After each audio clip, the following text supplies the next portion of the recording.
Hello everyone, welcome back. இந்த வீடியோவில் நம்ம கிளாஸ் 7th 6th சாப்டர் பார்க்க போகிறோம், ரक्त और हमारा शरीर। இது வந்து ஒரு நிபந்த், அதாவது எஸ்ஏ, அண்ட் இதோட ரைட்டர் யாருன்னா யதீஷ் அக்ரவால்। ஸோ ரக்த் அப்படின்னா பிளட் அண்ட் ஷரீரனா பாடி। ஸோ இந்த சாப்டரில் நம்ம பாடிக்குள்ளே இருக்கிற பிளட்டை பற்றி நிறைய விஷயங்கள் தெரிஞ்சுக்க போகிறோம்। So let's start the chapter. Divya Anil की छोटी बहन है। सो बहन है ना सिस्टर, छोटी है ना यंगर। सो दिव्या वंदु अनिलोட यंगर सिस्टर। यूं तो वह शुरू से ही कमज़ोर है, लेकिन इधर कुछ दिनों से उसे हर समय थकान महसूस रहती है। कमज़ोर है ना वीक, थकान है ना टायर्ड, एंड महसूस है ना टू फील। ஸோ பார்த்தீங்கன்னா ஆரம்பத்துலேருந்தே வந்து அவள் கொஞ்சம் வீக் தான், பட் இப்போ கொஞ்சம் நாளாகவே வந்து அவள் ரொம்ப டயர்டாக ஃபீல் பண்ணுறா। मन किसी काम में नहीं लगता, भूख भी पहले से कम हो गई है।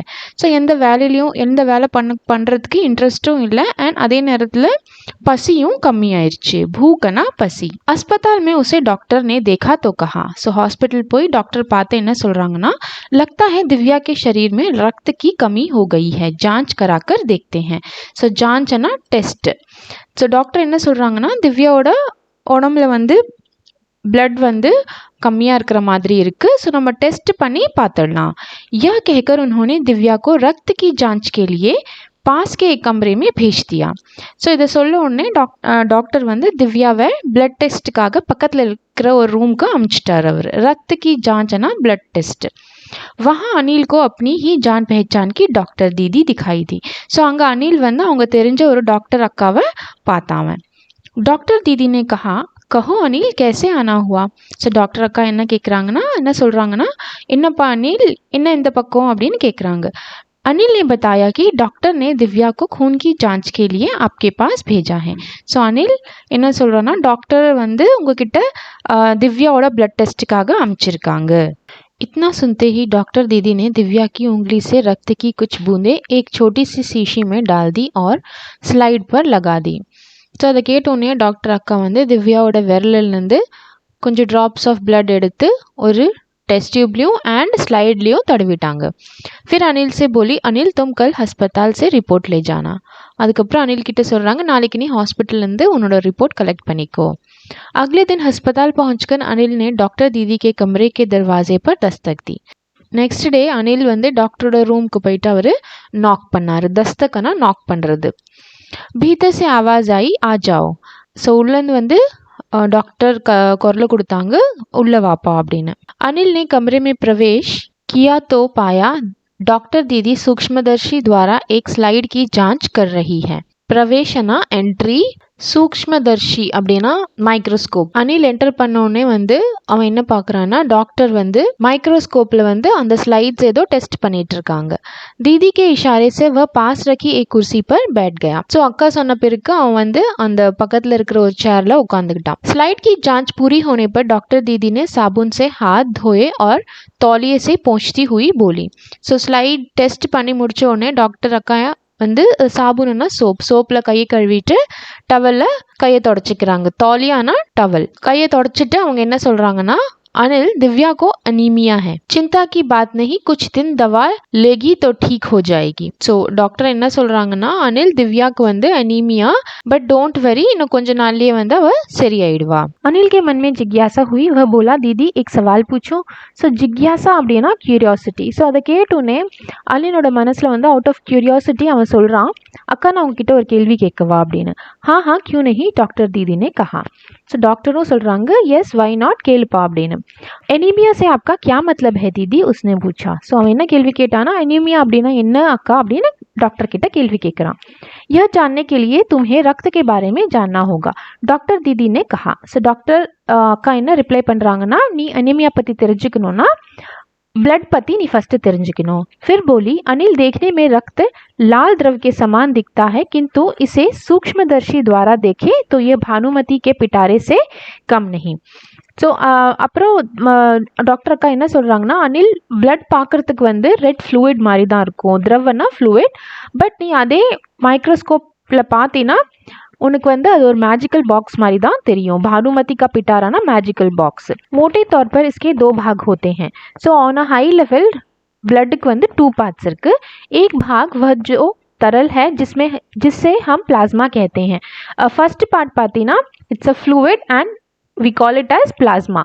दूसरा वह जिसमें छोटे बड़े कई तरह के कण होते हैं, कुछ लाल, कुछ सफ़ेद और कुछ ऐसे जिनका कोई रंग नहीं, जिन्हें बिंबाणु प्लेटलेट कण कहते हैं। So and the second part பார்த்தீங்கன்னா அதில் நிறைய டிஃப்ரெண்ட் டைப்ஸ் ஆஃப் பார்ட்டிகல்ஸ் இருக்கும். கண்ணுன்னா பார்ட்டிகல்ஸ், சில பார்ட்டிகல்ஸ் ரெட் கலரில் இருக்கும், சிலது ஒயிட்டில் இருக்கும் அண்ட் சிலது கலர்லெஸ்ஸாக இருக்கும் அண்ட் அதை நம்ம வந்து प्लेटलेट्सன்னு சொல்லுவோம். ये कण प्लाज्मा में तैरते रहते हैं एंड இந்த பார்ட்டிகल्स வந்து प्लाज्माல फ्लोट ஆயிட்டே இருக்கும். इतना कहकर डॉक्टर दीदी ने सूक्ष्मदर्शी के नीचे एक स्लाइड लगाई, उसे फोकस किया और बोली, देखो अनिल, सूक्ष्मदर्शी द्वारा जो कण तुम्हें दिखाई दे रहे हैं ये हैं लाल रक्त कण. இதை சொல்லி முடிச்ச உடனே டாக்டர் அந்த அக்கா என்ன பண்ணாங்க, மைக்ரோஸ்கோப் கீழே வந்து ஒரு ஸ்லைடு வச்சாங்க. அதுக்கப்புறம் அதை ஃபோக்கஸ் பண்ணி அனில் கிட்ட சொல்கிறாங்க, இந்த பார் அனில், இந்த மைக்ரோஸ்கோப்பில் உனக்கு நிறைய பார்ட்டிகல்ஸ் தெரியுது, ஸோ இதுதான் வந்து रेड ब्लड पार्टिकल्स அப்படின்னு अनिल கிட்ட சொல்றாங்க. स्लाइड देख मानो आश्चर्य से उछल पड़ा था अनिल. रक्त की एक बूंद में इतने सारे कण, इसकी तो वह कल्पना भी नहीं कर सकता था. ஆச்சரியனா சர்ப்ரைஸ். ஸோ ஸ்லைட்ஸ் பார்த்தோன்னே அவன் ரொம்ப சர்ப்ரைஸ் ஆகிட்டு அவன் என்ன சொல்கிறான்னா, ஒரு ட்ராப் ஆஃப் ब्लडல வந்து இவ்வளோ பார்ட்டிकल्सा, இது வந்து என்னால் इमेजिन கூட பண்ண முடியாது. वह बोला, इन्हें देखकर तो ऐसा लग रहा है मानो बहुत सी छोटी छोटी बालूशाही रख दी गई हो.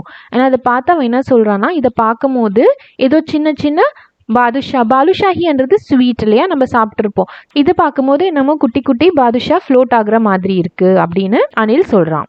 हाँ दीदी बोली, लाल कण बनावट में बालूशाही की तरह ही होते हैं. ஸோ அக்காவும் வந்து ஆமான்னு சொல்கிறாங்க. இந்த ரெட் பிளட் பார்ட்டிकल வந்து அதோட ஷேப் வந்து பாதுஷா மாதிரி தான் இருக்கும். गोल और दोनों तरफ अवतल यानी बीच में दबे हुए. अवतलனா கான்கேவ். ஸோ இது வந்து பாதுஷா மாதிரி ரவுண்டாக தான் இருக்கும் அண்ட் கான்கேவ் ஷேப்பில் இருக்கும், அதாவது சென்டரில் வந்து ரெண்டு பக்கமே ப்ரெஸ் ஆன மாதிரி இருக்கும்.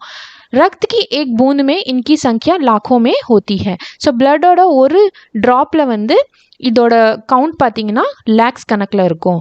यदि हम 1 मिलीमीटर रक्त ले तो उसमें हमें 40 से 55 लाख कण मिलेंगे. ஸோ சப்போஸ் நம்ம வந்து 1 मिलीलीटर பிளட் எடுத்து பார்த்தீங்கன்னா அதில் வந்து 40 to 55 lakhs रेड पार्टिकल्स இருக்கும். इनके कारण ही हमें रक्त लाल रंग का नज़र आता है. ஸோ இதனால தான் வந்து நமக்கு பிளட் வந்து ரெட் கலரில் நமக்கு தெரியும். ये कण शरीर के लिए दिन रात काम करते हैं. ஸோ இந்த பார்ட்டிகल्स வந்து நம்மளோட பாடிக்காக டே அண்ட் நைட் ஒர்க் பண்ணும்.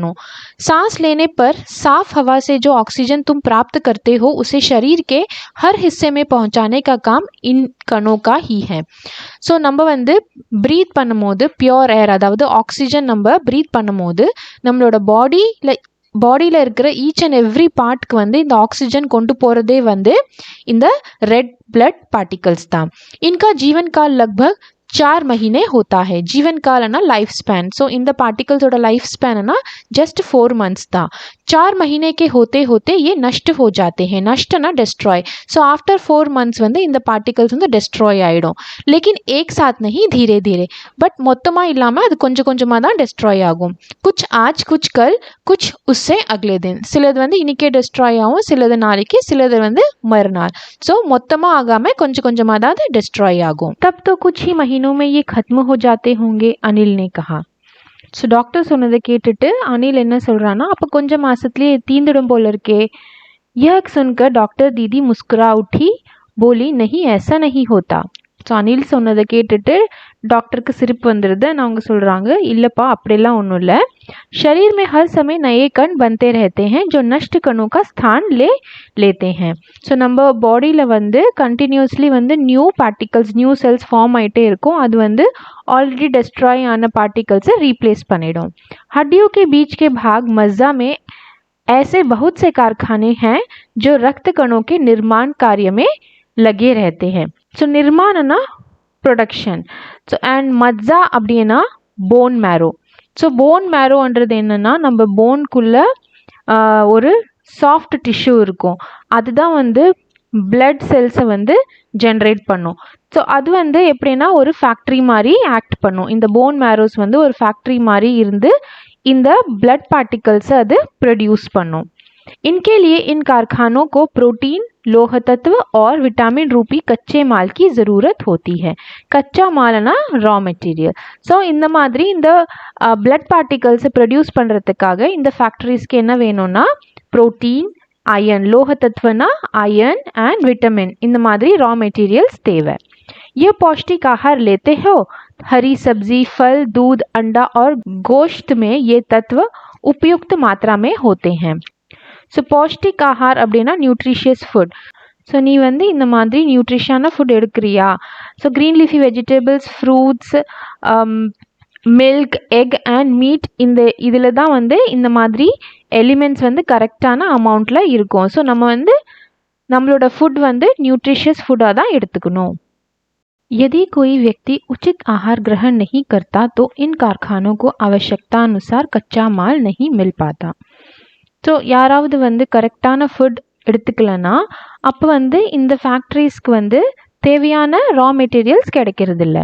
नतीजा यह होता है कि रक्त कण बन नहीं पाते, रक्त में इनकी कमी हो जाती है. ஸோ ஆஸ் அ ரிசல்ட் என்ன ஆகும்னா இந்த பிளட் பார்ட்டிகல்ஸ் ஜென்ரேட் ஆகாது அண்ட் பிளட்ல வந்து இதோட டெஃபிஷியன்சி இருக்கும். लाल कणों की इसी कमी को एनीमिया कहते हैं. ஸோ இந்த மாதிரி இந்த ரெட் பார்ட்டிகல்ஸோட டெஃபிஷியன்சிவை தான் நம்ம एनीमियाன்னு சொல்லுவோம். तो क्या संतुलन आहार लेने मात्र से हम एनीमिया से बच सकते हैं? अनिल ने सवाल किया. ஸோ அனில் மறுபடியும் ஒரு क्वेश्चन கேட்டால் இந்த மாதிரி நம்ம சந்துலித் ஆகார் அப்படின்னா பேலன்ஸ் டயட். ஸோ நம்ம வந்து பேலன்ஸ் டயட் எடுத்துக்கிட்டோன்னா நம்ம இந்த அனீமியாவிலிருந்து தப்பிக்கலாமா? ஸோ அனீமியா வராமல் பார்த்துக்கலாமா? यह कहना काफ़ी हद तक सही होगा. ஸோ டாக்டர் அக்கா என்ன சொல்கிறாங்கன்னா ஆமாம் டு சம் எக்ஸ்டென்ட் நீ சொல்கிறது கரெக்ட் தான். ஸோ நம்ம வந்து கரெக்டான நியூட்ரிஷியஸான ஃபுட் சாப்பிட்டோம்னா நம்ம अनीमियाலேருந்து நம்மளை காப்பாற்றிக்கலாம்.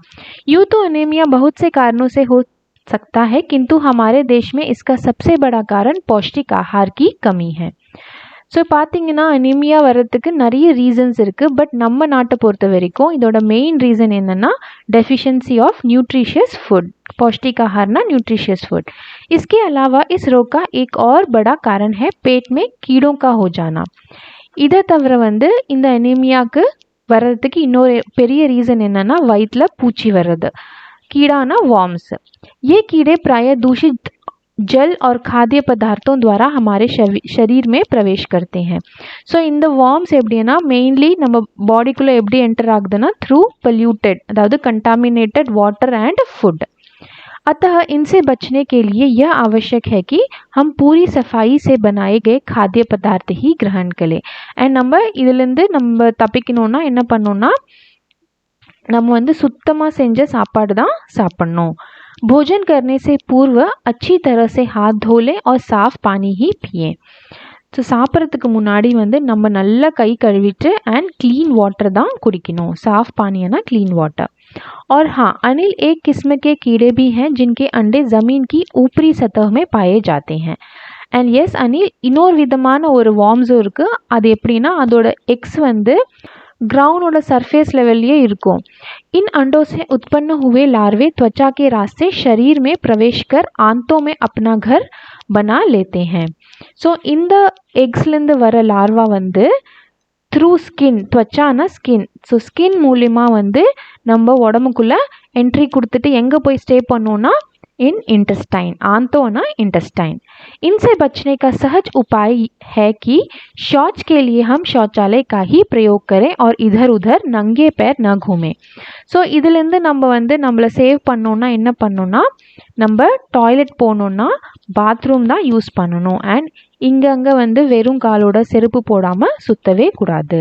ஸோ இந்த பிக்சரில் பார்த்தீங்கன்னா நம்ம இந்த சாப்பாடு மேலே ஈயெல்லாம் முச்சிட்ருக்கு. ஸோ இது வந்து ஒரு க்ளீனான ஃபுட்டே இல்லை.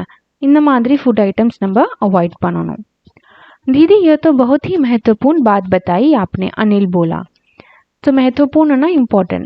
ஸோ அனில் வந்து அக்கா கிட்ட சொல்கிறோம், अक्का நீங்கள் ரொம்ப இம்பார்ட்டண்ட்டான விஷயம்லாம் என் கூட ஷேர் பண்ணியிருக்கீங்க. वह पल भर सोच में डूबा फिर बोला, आपने बताया था कि रक्त में सफ़ेद कण और बिंबाणु प्लेटलेट भी होते हैं, शरीर में उनका क्या काम है? ஸோ கொஞ்ச நேரம் அவன் யோசிச்சுட்டு மறுபடியும் அக்கா கிட்ட கேட்குறான் அவன், அக்கா நீங்கள் வந்து இந்த பிளட்டில் வந்து ஒயிட் பார்ட்டிகல்ஸ் அண்ட் பிம்பாணு இதை பற்றியும் சொல்லியிருக்கீங்க. ஸோ இதோட என்ன நம்ம பாடியில் வந்து இது வந்து என்ன பண்ணும், இதோட ஃபங்க்ஷனாலிட்டி என்ன? दीदी बोली सफ़ेद कण वास्तव में हमारे शरीर के वीर सिपाही हैं. ஸோ அவனோட கொஷனுக்கு அக்கா ரிப்ளை பண்ணுறாங்க. இந்த ஒயிட் பார்ட்டிகல்ஸ் அதாவது ஒயிட் பிளட் செல்ஸ் வந்து நம்ம உடம்புல வந்து ஒரு வீர் சிப்பாகி மாதிரி, சிப்பாகினா சோல்ஜர்ஸ், ஒரு பிரேவ் சோல்ஜர்ஸ் மாதிரி. சோல்ஜர்ஸ் எப்படி நம்ம நாட்டை காப்பாற்றுறாங்களோ அதே மாதிரி தான் இந்த ஒயிட் பிளட் செல்ஸும் நம்ம பாடியை डिजीज़ कॉजिंग जर्म्स लेंदे कापातदे. जब रोगाणु शरीर पर धावा बोलने की कोशिश करते हैं तो सफ़ेद कण उनसे डटकर मुकाबला करते हैं और जहाँ तक संभव हो पाता है रोगाणुओं को भीतर घर नहीं करने देते. So रोगाणु आना germs, disease causing germs. So இந்த germs வந்து நம்ம பாடியை வந்து அட்டாக் பண்ணும்போது இந்த ஒயிட் பிளட் செல்ஸ் என்ன பண்ணும், அது கூட சண்டை போட்டு முடிஞ்ச அளவுக்கு இந்த germஸை வந்து நம்ம உடம்புக்குள்ளே एंटर आगामा पातको. बस संक्षेप में यूँ मान लो कि वे बहुत से रोगों से हमारी रक्षा करते हैं. इन शॉर्ट இந்த ஒயிட் பிளட் செல்ஸ் அதாவது ஒயிட் பார்ட்டிகल्स வந்து நம்மளை நிறைய நோயிலிருந்து காப்பாற்றும். और बिंबाणुओं का काम है चोट लगने पर रक्त जमाव क्रिया में मदद करना. ஸோ ரத்த ஜமாவ் கிரியானா பிளட் கிளாட்டிங். ஸோ இந்த பிம்பாணுன்றது பிளேட்லெட்ஸ் இல்லையா. ஸோ இந்த பிளேட்லெட்ஸோட வேலையை என்னென்னா அடிப்படும் போது இந்த ब्लड क्लॉटिंग ला हेल्प पन्नू. रक्त के तरल भाग प्लाज्मा में एक विशेष किस्म की प्रोटीन होती है जो रक्त वाहिका की कटी फटी दीवार में मकड़ी के जाले के समान एक जाला बुन देती है. ஸோ இந்த ஃப்ளூயிட் பார்ட் அதாவது பிளாஸ்மாவில் வந்து ஒரு ஸ்பெஷல் டைப்பான ப்ரோட்டீன் இருக்கும். இந்த ப்ரோட்டீன் என்ன பண்ணுன்னா அடிப்பட்ட பிளட் வெசல்ஸ், ஸோ ரத்த வாகிக்கா அப்படின்னா blood vessels, so blood vessels மேலே வந்து ஒரு spider web like structure create பண்ணிடும். बिंबाणु इस जाल से चिपक जाते हैं और इस तरह दीवार में आई दरार भर जाती है. ஸோ இந்த பிளேட்லெட்ஸ் என்ன பண்ணுன்னா இந்த வெப் லைக் ஸ்ட்ரக்சர்ஸில் போய் ஒட்டிக்கும் அண்ட் ஒரு வால் மாதிரி क्रिएट பண்ணிடும். जिससे रक्त बाहर निकलना बंद हो जाता है. ஸோ அதனால் என்ன ஆகும்னா ब्लड फ्लो வந்து स्टॉप ஆகிடும். अनिल बोला दीदी लेकिन घाव गहरा हो तब तो खून बहता ही चला जाता है. ஸோ அப்போ அனில் என்ன சொல்கிறான்னா, அக்கா ஒருவேளை வந்து அடிப்பட்டது ரொம்ப அதிகமாக இருந்ததுன்னா இல்லாது வூண்ட் வந்து ரொம்ப டீப்பாக இருந்ததுன்னா அப்போ வந்து இந்த பிளட் ஃப்ளோ வந்து நிற்கவே நிற்காது, பிளட் வந்து ஃப்ளோ ஆகிட்டே இருக்குமே. हाँ ऐसे समय में उस व्यक्ति को जल्दी से डॉक्टर के पास ले जाना चाहिए. ஸோ அனில் கேட்ட கேள்விக்கு அக்கா ரிப்ளை பண்ணி என்ன சொல்கிறாங்கன்னா, ஆமாம் அந்த மாதிரி டைமில் அடிப்பட்டவங்களை வந்து முடிஞ்ச அளவுக்கு சீக்கிரமாக டாக்டர் கிட்ட கூட்டிகிட்டு போகணும். ज़रूरत समझने पर ऐसी स्थिति से निपटने के लिए कुछ टाँके भी लगाने पड़ सकते हैं एंड इफ़ नीडेड வந்து அவன் அந்த மாதிரி पर्सन வந்து स्टिचेस கூட போடுற மாதிரி இருக்கும்.